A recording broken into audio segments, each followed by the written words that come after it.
તો કચ્છમાંથી ફરી ડ્રગ્સ ઝડપાયું છે। ગાંધીધામમાંથી 120 કરોડની કિંમતનું કોકેન જપ્ત કરવામાં આવી છે। તો ખારી રોહર ખાડી વિસ્તારમાં બિનવારસી ડ્રગ્સનો જથ્થો મળી આવ્યો છે અને કુલ 120 કરોડનો આ જથ્થો હોવાનું કહેવામાં આવી રહ્યું છે।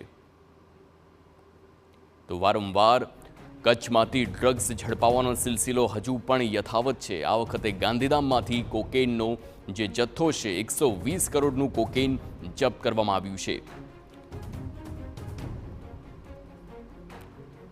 તો આ પહેલા પણ કચ્છમાં દરિયાઈ વિસ્તારમાંથી પણ બિનવારસી કોકેનના પેકેટ્સ પહેલા પણ મળી આવ્યા હતા અને પેકેટ્સ પર ખાસ કરીને ઉર્દુ ભાષામાં લખાણ લખેલું હતું, જેથી ચોક્કસથી એક શંકા થાય જ કે પાકિસ્તાન કે અફઘાનિસ્તાન તરફથી આ ડ્રગ્સ ગુજરાતમાં ઘુસાડવાનો પ્રયાસ થતો હોય અને આ વખતે ફરી 120 કરોડના કોકેનના જ્યારે આ જથ્થો જપ્ત કરવામાં આવ્યો છે। આપ આ તસવીર જોઈ શકો છો।